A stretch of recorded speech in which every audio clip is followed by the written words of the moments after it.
ببدأ يومي إنني أجهز أطفالي للمدرسة، وبعدين أنجز الجزء من شغل البيت.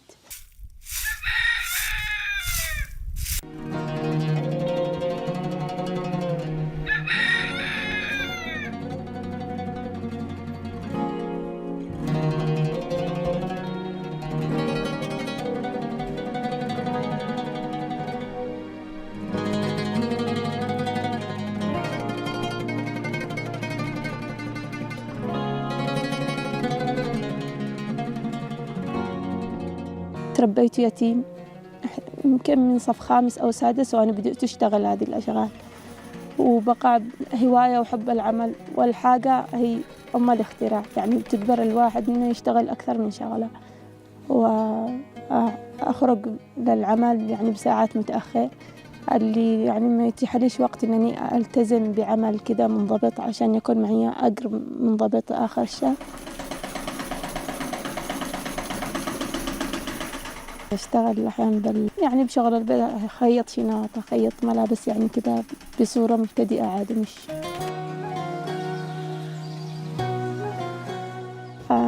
بدأت أشتغل أول حاجة بالصوف كدرجة أساسية، وكنت أعمل أنواع من المعاطف. كنت ساكن في صنعاء قبل، كنت أعمل أنواع من هذا الشيلان المثلث، وكمان فنايل ولادي وبناتي ونسائي بحجم كبير.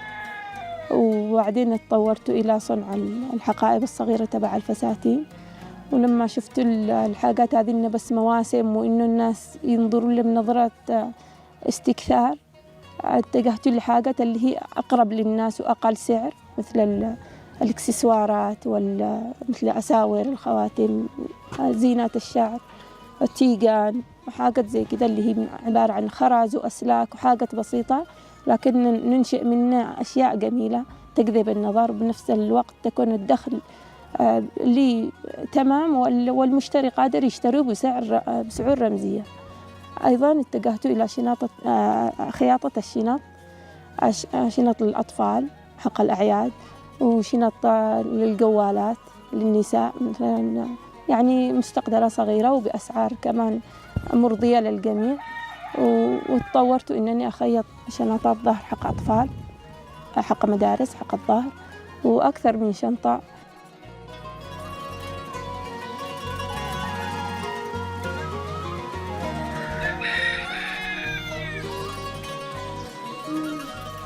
معي 5 أطفال، ومسؤوليتين كلها على عاتقيني، يعني ما حد يساعدني ولا حد يتدخل بمصاريفهم، والحمل هذا كله علي أنا وحالي. الحمد لله علاقتي أنا وعيالي كأن إحنا أخوة مش أم وأطفال، بنفس الوقت متعاونين. إذا في أي حاجة يعني علي ثقيلة هم يساعدوني، إذا مرضت هم واقفين معي، وإذا تعب جهل أو احتاج شيء أنا أحاول بكل جهدي وبكل ما أستطيع أنني أخلي ما يفقدش الحنان، ما يفقدش الأمل، إنه بإكمال دراسة، بوعكة صحية، بملابس، بأي شيء، أحاول أنني يكون السند الذي يعني يرضيهم، ما يخليهمش يحتاجوا لحد أو يحسوا بنقص.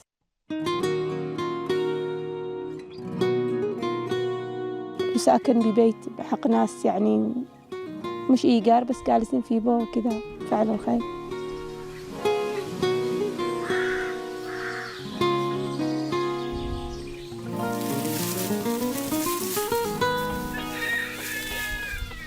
أنا ربة بيت، أشتغل أحيانا بالحقول، أحيانا أعمل بالبيوت، أحيانا كمان عملي متقطع، لا مش يوميا ولا حتى أسبوعيا، أحيانا مثلا عند الناس بالأسبوع يوم، أو بين الأسبوعين يوم يومين. وأيام الزراعة تكون يعني مواسم خاص، وأيضا الخياطة هذه تكون لمواسم، مثلا الإكسسوارات والشنط حق الأطفال لكم بالأعياد فقط ولا مناسبات. خياطة الملابس ما بين فترة وفترة، ما بش يعني عمل كذا دائم أقدر أطلع منه يعني رزق واصل.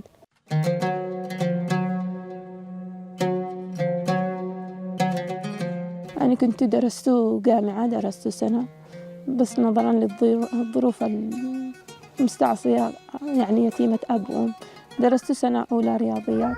وتوفقت بالترم الأول، لقيته من أوائل الفصل، لكن ما قدرتش أكمل بسبب الظروف المعيشة، أني كنت الوحيدة اللي ساكن مع جدي وجدتي، يعني كانوا ما فيش أحد معاهم إلا أنا، وهم بنفس الوقت مش قادرين يعيلوني بتكاليف جامعة، وبنفس الوقت يعني الوقت كان مش كافي والأمور المادية، عشان كذا ما قدرتش أكمل.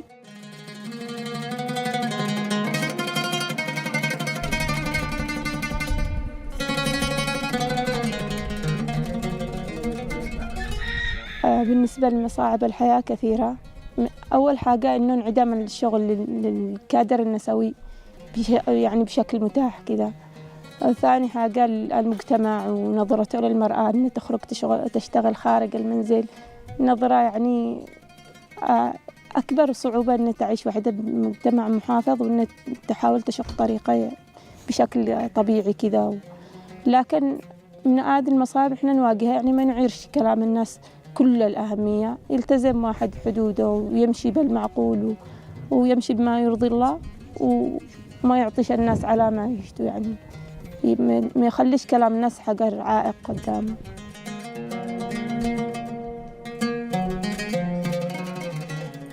الأعمال اليدوية هي كان ذات طابع يعني هواية من عندي من وأنا صغيرة.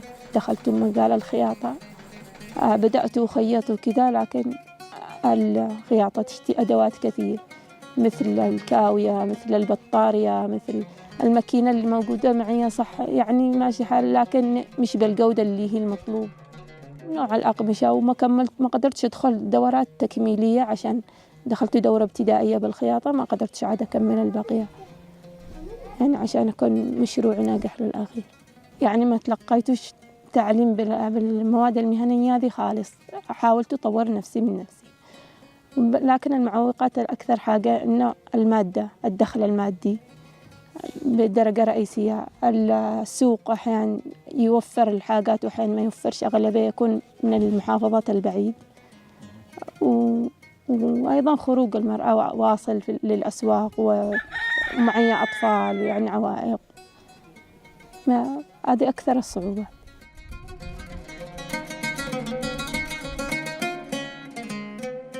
تعيش أروى مع أطفالها في قرية اسمها حضة، تابعة لعزلة شرجب، ويبعد مسكنها 80 كيلو متراً عن مدينة تعز.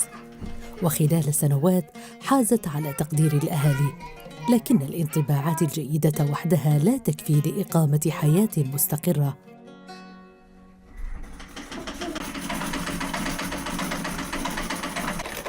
تحتاج الأسرة الصغيرة إلى كل شيء تقريباً: إيصال مشروع الماء إلى المنزل، إخراج الغرف من ظلام الليل، وتوسيع مساحة تصلح أن تكون معملاً لما تقوم به. البدء بمشروع متكامل تحلم به أروى، ولا تدري ماذا تخبئ الأقدار لها عبر حيث الإنسان.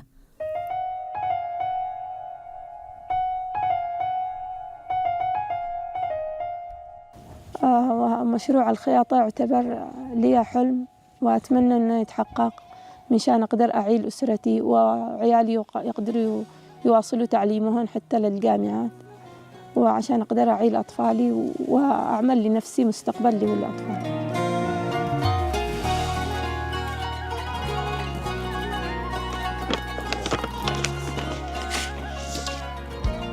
بسم الله الرحمن الرحيم. ألهمتنا قصة كفاحك، حيث الإنسان قرر أن يكون جزءاً من رحلتك. مبارك لك انطلاقة مشروعك الجديد، فألف مبروك. فيك الخير فعش إحسانك. الحمد لله أولاً وآخراً. تتأمل أروى الكلمات التي ستخرجها من واقع عاشت فيه سنوات طوال، منذ كانت في عمر صغارها، الذين لا تريد لهم أن يكرروا ما كانت عليه، وهو ما يرغب به البرنامج. في أعماقك شيء خير قد يحدث فرقاً ويغير، يمنح إلهاماً أو قمراً من ضوئك أنت.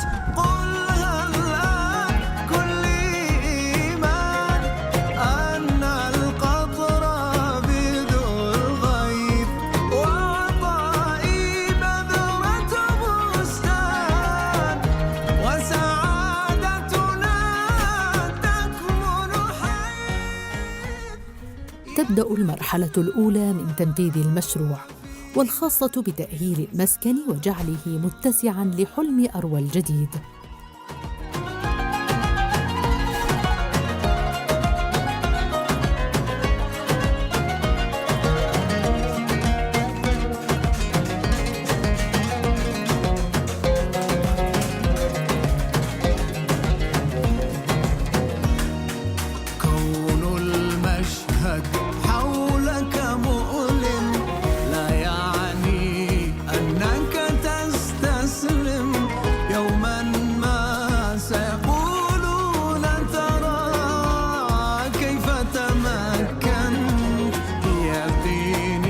ستحقق ما لم يتحقق في هذا العالم. قد تصبح أحلامك قدرا لو بك آمنت. قل الآن كل إيمان أن النور هو الأبقى، والقادم ليس كما كان. عيني لا تخطئ أفقا، وضميري حيث الإنسان.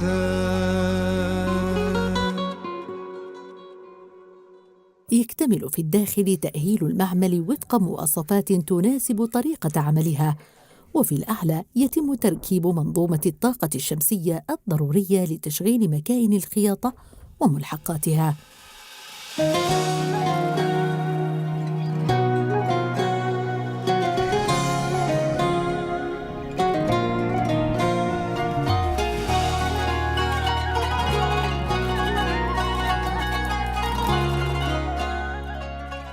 يربط المنزل بشبكة المياه الضرورية لتتوقف الأم عن جلب الماء من أماكن بعيدة عبر إيصاله بالطرق التقليدية.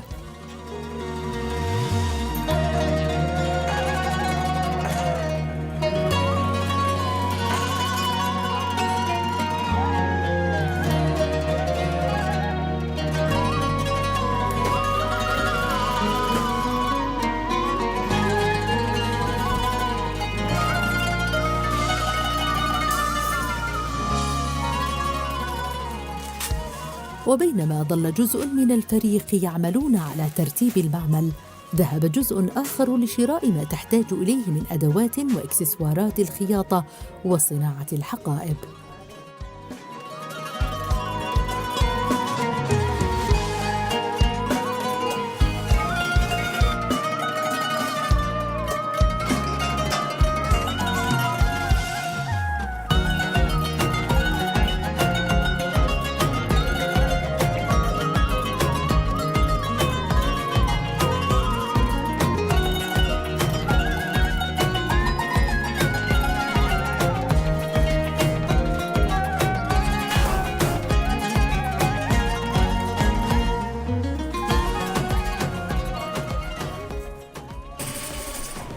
الحمد لله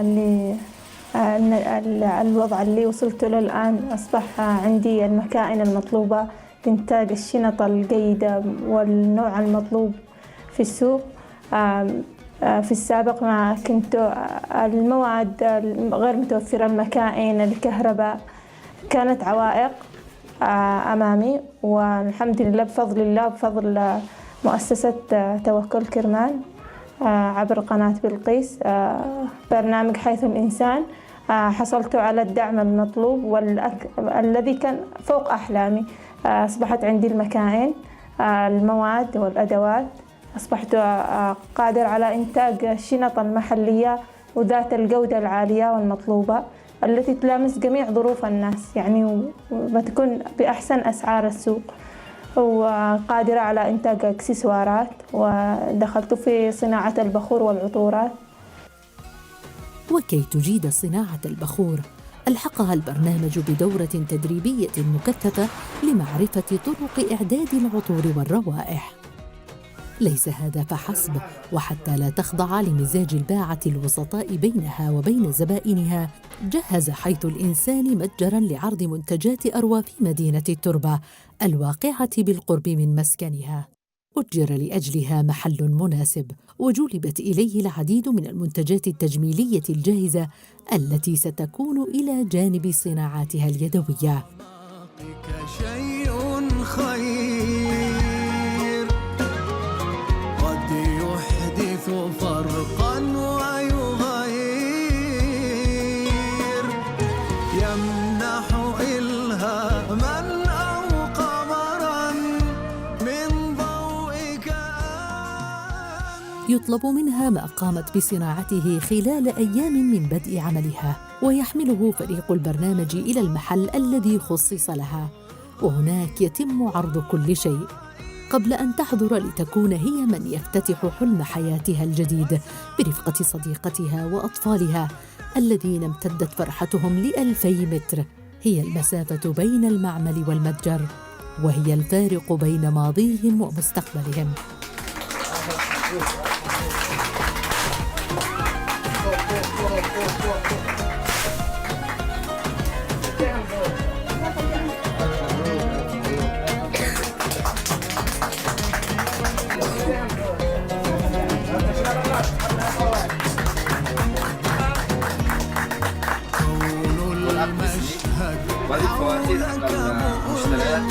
لا يعني أنك تستسلم، يوما ما سيقولون ترى كيف تمكن، بيقينك ستحقق ما لم يتحقق في هذا العالم، قد تصبح. وهذه المصادر تعتبر مصدر رزق لي ولعيالي. قادر يعني الآن نحن نعيش بعيشة أفضل من قبل، مواصلة الدراسة، ممارسة الحياة بشكل أفضل من ما قبل بدون أي معوقة. أتقدم بالشكر الجزيل لمؤسسة توكل كرمان وقناة بلقيس برنامج حيث الإنسان على ما وفروه لي، وشكرا جزيلا.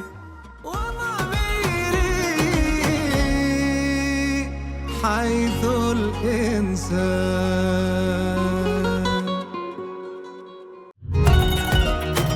هذا البرنامج برعاية مؤسسة توكل كرمان.